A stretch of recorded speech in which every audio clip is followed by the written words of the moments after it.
What is going on, everyone? My name is Northy and we've got the review for round 3 and it is the first good one for the year. I am officially the best. It sounds a bit outrageous to say, it sounds a bit egotistical for some, but I am the best from Teamcoach. I'll just have to show you, but I do have a good reason for it and I do have proof. So we will get into that. But first up, I will very quickly ask you guys to like the video, subscribe to the channel if you are new. We have been on a tear with the subscribers as of late. You guys have loved the content. We're nearly up to 2,100 already. Bit nuts, but here we are. Nonetheless, thank you all so much for the support as of late. So if you really enjoy it, become a member as well. Membership's always very much appreciated and you get exclusive content on the weekends that the others do not see. So it'd be very, very appreciated if you could go over there and jump on the membership train. But if you can't, that is absolutely fine as well. But let's get into our Teamcoach review. So you can see on the screen here, nothing has popped up. Nothing is really said to you that I am the best at Teamcoach. Nothing really pops out at you. But I will go ahead and show you very, very soon. And there's reasons behind why there is nothing on the screen right now. So I will go straight into the Teamcoach tips for the week because Teamcoach tips are always my weakest link, it feels like. So we're going to go over, see how we went, and 4 out of 8. 4 out of 8. I am awful at tips. I can't do it. I'm just really bad. Saints lost to Essendon by 4 after leading most of the game.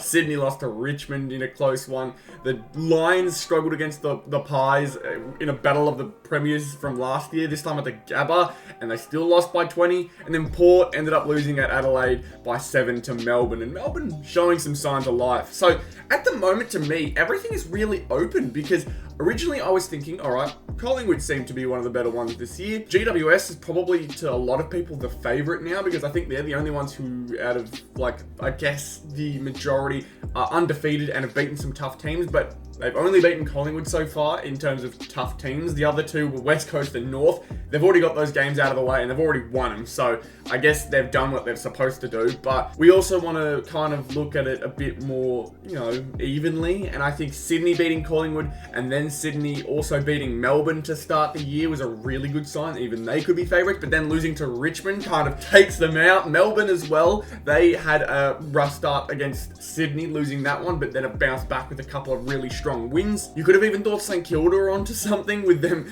ending up topping the Collingwood Magpies. I think they managed to beat them just, so you would have thought, oh, St Kilda could be on the rise, and then they lose to Essendon. Even Gold Coast, like you thought maybe Gold Coast could have done something, but then Gold Coast went and got smacked by the Dogs, so it's like, who is the best team this year? I do not know just yet. It's very interesting to see. I'm kind of leaning towards Sydney still, even though Richmond, beat them. Richmond were just firing on all layers. They were so good. I think Sydney still have a lot in them that can really surprise people and can really put people on edge, and they can absolutely turn a game on its head. But Sydney losing that game would have turned a lot of people off, and I still think Sydney are up there, as well as Melbourne. I think that game against the Power, you cannot state how good that win was. And even the Power themselves, to keep it that close in that type of game, you can give them their props as well. But we're going to go over to Star Powers now, because Star Powers was a little interesting. So I told myself I had a gut feeling that Jordan Dawson would play well. He played alright. He wasn't anything spectacular, but Sheasel, you can see here, Sheasel was just above everyone else, and I do not know how he managed to do so well so regularly as the mighty section.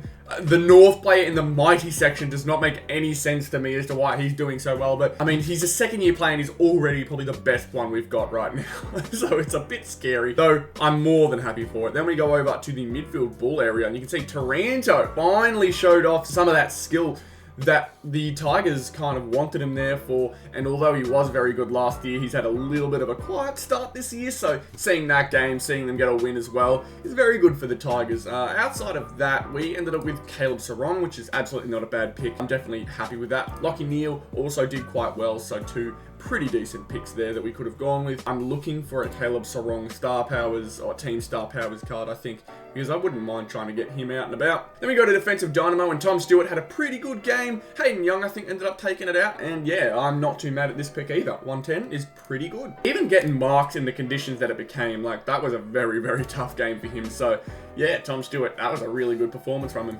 Lukey Jackson, this is a really, really weak one. From the cards I've got, at least, you can see 88 is the best out of all of them. I really couldn't have gone very far with this, so picking the best one was kind of, I guess, granted. And then Maxi Gorn, 146. He absolutely smashed it. Definitely a great week to pick him. He had 50 hitouts. You can't go wrong with 50 hitouts. That's 50 points right then and there. And then on top of that, the 20 disposals and the 6 marks. Hey, that's a very, very good performance from young Maxi there. But we're going to check the ladder for silver.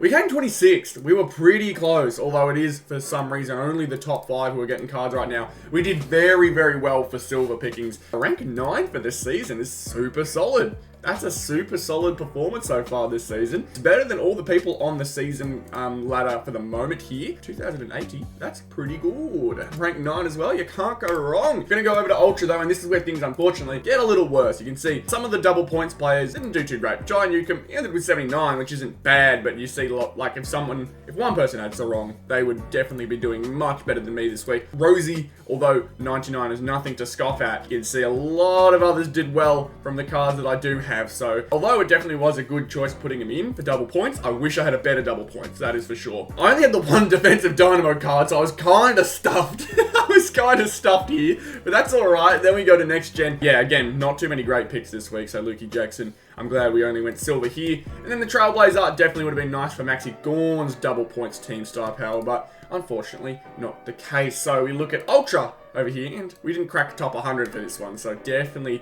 a much more tougher task. Definitely surprising as well, considering first week. You can see some people already nearly hitting 1,000 in their first week. That is crazy, but rank 32 so far for the season. Again, I can't get angry at that. We're still pretty far up. We are about 250 off of the top place here, so we still got a lot of work to do. You can see here, if I didn't have such a poor week here, maybe we could have kept up with number 1 here, but he's definitely the best player so far. Just means we got some work to do here, work to do on this team star power side of things. We'll hopefully find some players within the week. Unfortunately, I couldn't get a second team star power like I alluded to in the preview for this round. I wanted to get a double points Lukey Jackson, but thank God I didn't.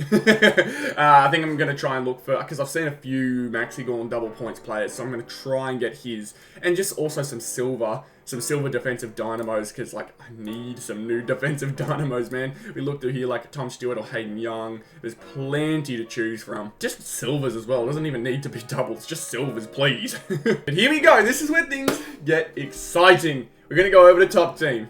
Our top team. This here is what we had for top 4. Now, I'm putting a lot of emphasis on this because I want to go through the scores and I want you to think how we did. We've got, first off, defenders, Harry Sheasel. 3 points off the best one for the round, so not a bad pick at all. He remains one of the best picks so far for the Teamcoach season. Like, Harry Sheasel, 3 weeks in a row doing this, he is becoming a very safe pick, and I'm very surprised that Sheasel is getting that and becoming that type of player. There is going to be weeks where he doesn't do as well, but because they rely on him so much on that half back line, he's like the only good backman we've got. And our backline is awful, so he is relied on very heavily. We go to midfield. Caleb Sarong, he wasn't the best, but he was definitely up there. Nicky Martin with a 44 disposal game was the best one, but you'll find out that not many people picked him for the top 4 scenario. It would have been nice to kind of sniff that out, but I wouldn't blame anyone for not picking Nick Martin this round. I think it was definitely one of the weirder ones for him. Go to the ruck side of things, and Maxi Gorn smashed it. I think if you wanted to win top 4 this week, you had to have Max Gorn. Thank God for us that was the case. And then Isaac Heaney, once again, showing why he is so good as a forward line pick this year with 127 points. Very, very happy with this one for sure. Considering all the picks we had, we can see second place here by 3. We had ourselves a 5th place here by 27, but honestly, you can't blame me too much. Even if you picked Lockie Neal, Jack Steele even could have done better, but Caleb Strong is not a bad pick at all. Maxi Gorn was first by a mile, great pick, and then Isaac Heaney first as well. 2 firsts, a 2nd, and a 5th. That gets you 2nd. The weird thing out of all this, and I will go into it, is that 517 is tied for first. You can see the other 2 here have 517, but my name isn't up there. My name is not on there for some reason, so I've actually messaged Teamcoach and hope that I can maybe get a response back and see whether I can find out what the deal is. But I can only hope that a tied for first means I'm getting like a prize pack or something. That'd be really nice, but all I know is I'm rank 1! I'm number 1 for top 4 this year. How good's that? We've got 1787 for our points this season in top 4, and I don't feel like letting go of this lead anytime soon. This is a beautiful lead right now. 1787, boys. That's a great start to the season. Literally rank 1. Oh man, what a way to start. This is great. I'm very happy with top 4. We're going to go to top 18 though, because I thought this was going to be a really, really bad week for top 18. I thought this was going to be a bad one. You have a look here. I had the likes of Bailey Scott, who ended up being a not so great pick. You can see Stewart did well, Ryan did well, Dacos did well, Sinclair did well. Sheasel, of course, is doing as well as he's been doing. But we're going to go down, and Scott only had 53. He didn't do all too well, so definitely need to switch out Bailey Scott next week. But other than that, backline did pretty well. Go to the midfield, and nothing too crazy here either. You see, Sarong and Merritt did all right. Merritt looks really, really, like, meh to start his game. Towards the fourth quarter, when Essendon made their ramp up, he started playing a lot more of an impact. And I think that's Essendon's key, is just getting their midfielders more involved. I think Martin had so many disposals because it lived in their backline, and he was just picking up easy touches, bringing it out. So I think Merritt getting more involved definitely helped out Essendon. You can see, though, Rosé didn't do too well. Dunkley didn't do terribly well for his standards, although that is good. And then Errol Gould with only 83. I'm like, oh, this isn't great. But Maxi Gorn obviously helping us out, giving us some extra boost here with 146. Definitely helpful to kind of make this midfield area a little better. And then our forwards. Our forwards are actually all right. We ended up picking both the Carlton players who both smashed it. A very, very good pick with Isaac Heaney and Harry Mackay topping the 2 out. We got the top 2 here. Lukey Jackson and Charlie Kerner also in here as well. Shea Bolton would have been a very good pick, and we've picked him before, but he has just let us down too many times for me to continuously trust him. Only showed up in that last game against Sydney. That was the only game he showed up in so far, so I'm more than happy with keeping him out this week. Jeremy Cameron also did okay, 66. He could have had an extra goal, but hand passed it off to Tom Hawkins, so I'm not going to blame him. Joe Danaher with a very poor performance, however, so Joe, you're on the chopping block, mate. We're going to have to find someone else. But outside of all that, as disappointing as the forward line finished off, we got top 6 here as well. I do not know how we got a prize card for this one. I have no clue. Apparently no one did well except for the people above me. You got Jakey Boy Skills, who smashed it this week. You only had 4 people over 100 points per player, which just shocked me. I didn't think that would be the case, but here we are. There's me. I'm number 6. I think I'm in the way, actually. Let me get out of the way. I think I'm in the way. I'm number 6. I hope that's in shot. But nonetheless, ooh, that's another prize card. That's prize card number 2 for the week. At least it should be. This is actually what I got my prize card for, and I'll show you the prize card I got in turn, which you probably know if you've been paying attention. But we're in the top 10 for top 18 as well. So you can see I'm still a fair bit off the number 1 on the leaderboard that it's showing. I have 300 less than, a little more than 300 points less than number 1 here. But honestly, I am not complaining when I've got a 1 next to my name for top 4. I really can't get too mad there. So a 2 and a 1 is such a crazy looking stat line here, but you know what? I'm all for it. I am all for it. This is a great week to start. So yeah, let's go have a look at which prize card we got. We're gonna go and review it, and again, you should know, I picked up Nick Dacos. It just feels inevitable that he was going to go really, really quickly. So I picked him up over Jai because I feel like I'll have more than enough opportunities to get Jai this season. All of them aren't going to get bought out straight away, that's for sure. But Nick Dacos absolutely will be one of them. One of the ones that are sold out quickly. So I scooped him up as quickly as I could. We do have one of the rarest cards for the year. There are only 50 cards of him around the place. We own one of them.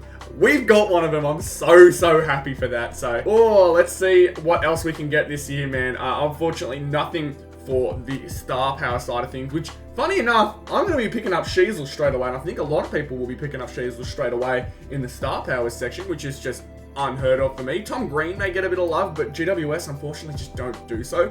Braden Maynard will probably get a lot because it's Collingwood. You think of the big clubs like the Essendon, Darcy Parish, you'll probably see a lot of Harry Mackay taken up. Probably see a fair bit of Tim Taranto. There's a lot of players here that are definitely worth picking up, but I feel like just with the way the kind of market is right now, you got to scoop up Dacos as quickly as you can because too many people are going to scoop him up before you can. So, what a week. What a week. I am very happy. Anyways, that's it for the review for round 3. Let's hope we can do that again next week, man. Let me know in the comments below as well how you guys have gone for the first week of no free week, I guess is what we're calling it now. Basically, you don't have all the cards available for you. You've got your own cards. So let me know how you went this week. If you weren't able to participate, hopefully next week you'll be able to and do well. We'll see how it all goes, but let me know how you're thinking and what you're thinking for next week. What changes are you making? I'm all ears for it. So thank you all so much for watching. Again, be sure to like, comment, and subscribe. And I'll see you all in the next video.